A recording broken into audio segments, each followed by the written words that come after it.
Regenerative agriculture is all about having more plants on the ground for as long of the year as you can to keep pulling that carbon down through photosynthesis. And when you have healthy soil biology, they're the critters that bury that long-term carbon. I mean, that's a direct example of where Regen Ag has the best solutions to climate change. But the other aspect that's not talked about enough is the role of the water cycle. Now, that what's called the hydrosphere, the amount of water in the Earth's atmosphere and on Earth and stuff, it's probably about 80% the key player of regulating the planet's cooling. And the more we bear country, put up more carbon dioxide and interfere with water cycles, the more we're negatively affecting the whole water cycle and the cooling potential of what's called the hydrosphere of the planet. So the two big issues of healthy landscapes pulling down carbon and then enhancing the hydrosphere, the cooling effect of the planet. Regen Ag by a country mile is the best way to address those big issues that are threatening the planetary survival.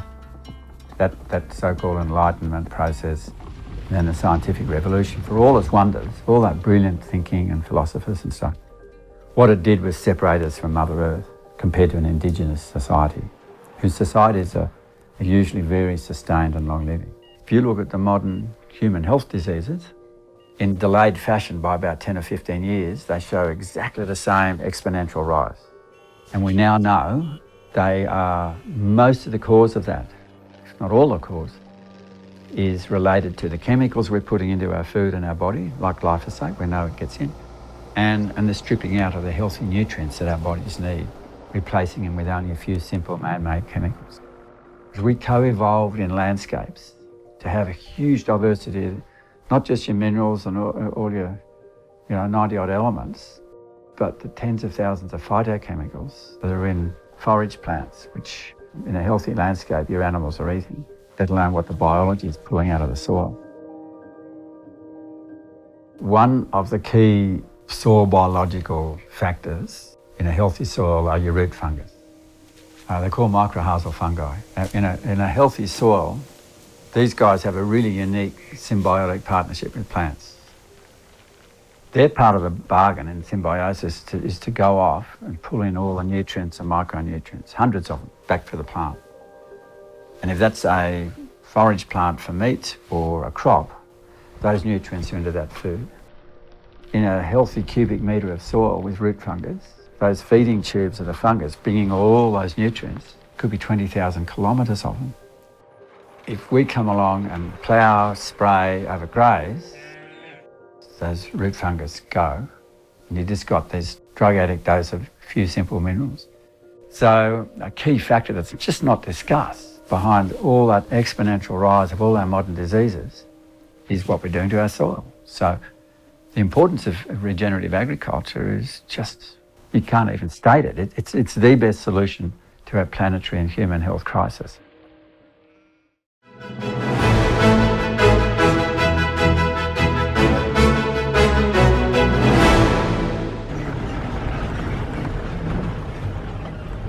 आज भी हम लोग एक गांव में गए थे swear में, जिसमें कि वो एक ऐसा गांव है जिसमें एक सर्वे के दौरान ये पाया गया कि करीब 98% लोग पानी खरीदते हैं। बड़ी मतलब एक विचित्र बात है कि जिस क्षेत्र में दुनिया का सबसे ज़्यादा बारिश होता है वहाँ के लोग पानी खरीद के पीते हैं।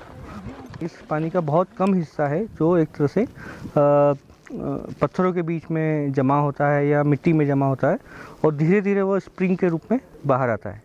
ये स्प्रिंग्स जो हैं वो पूरे मेघालय के लोगों के लिए पेयजल का एक मुख्य स्रोत है, जिसके अंतर्गत हम लोग जो स्प्रिंग है उनमें उनका जो एक तरह से जो एक्वाफर है उसको किस तरह से मैनेज किया जा सके, स्प्रिंग को जिन जगह से पानी आता है उनको किस तरह से प्रोटेक्ट किया जा सके, या स्प्रिंग के आसपास इस तरह के कोई स्ट्रक्चर बनाया जा सके जिससे कि पानी ज़्यादा से ज़्यादा एक तरह से रुके और वो स्प्रिंग जो है वो रिचार्ज भी हो जाए और लोगों को लगातार पानी मिल सके।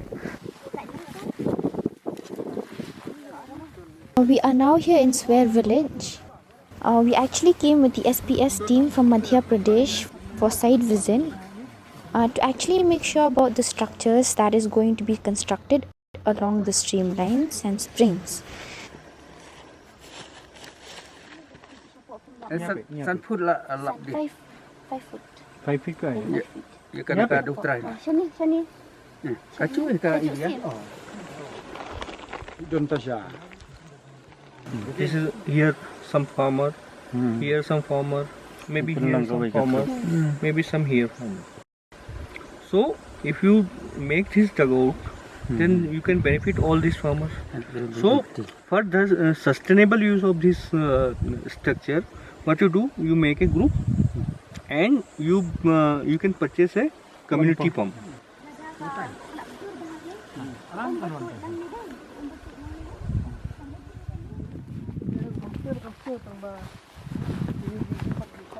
Like here now, they have actually, they wanted to make a check dam here so that it can store water. But according to the team from SPS, they said it's not possible because they can only store water this much. But if the slope is like this, less slope, then they can store much more water. So this is difference. So this site is actually like this. And plus, even if we construct here, we'll have to cut down all the trees. So it is not advisable to cut down the trees.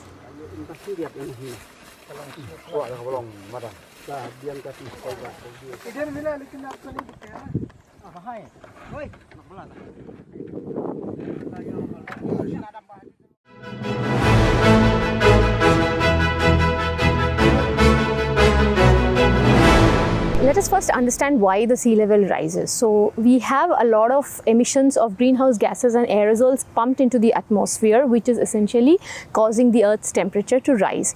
And as the temperature rises, there is thermal expansion of water, which is why the level of the sea is coming up. Now you also have a lot of ice melting because of the rises in temperature. So all of that is also contributing to sea level rise. Now add to this factors like unplanned urbanization, destruction of swamps and coastal areas, and an overburdened drainage system. And the threat to Mumbai becomes very, very real.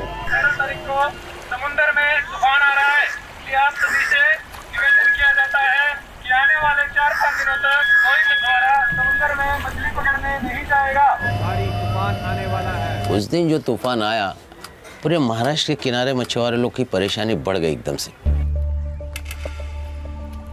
Alauddin Khan is one of the 5 lakh fishermen of Mumbai who live by the coast to make a living. But in May 2021, when cyclone Taute hit the shores of the city, his life changed forever.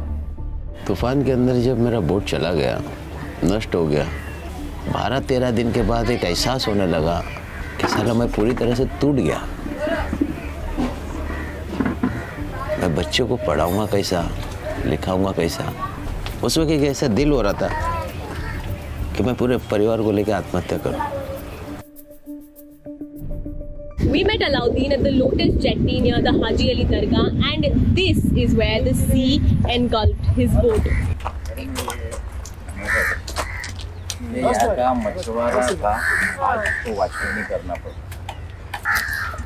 ऐसे परेशानी में आने मतलब फिर लोग सब आ गए, जितने बच्चे हैं यहाँ जो समुद्र के कारोबार करने के, ये सारे के सारे एफर्ट में आ गए।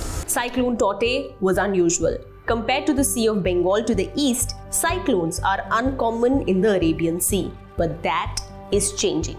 Unfortunately, this cyclone will not be the last. A study published by Indian scientists in 2021 reveals that the number of cyclones in Arabian Sea went up by 52% between 2001 and 2019. And the number of very severe cyclonic storms, like the one which destroyed Alauddin's boat, went up by a massive 150%. Currently, when we talk, there are cyclones which are coming along the east coast of India, which usually receives more number of cyclones. But in the context of global warming and increasing temperature and ocean heat content, it is expected that number of cyclones are going to be more in the Arabian Sea. Study after study is indicating that the timeline for Mumbai to go underwater might move to 2050 as the global temperatures continue to rise.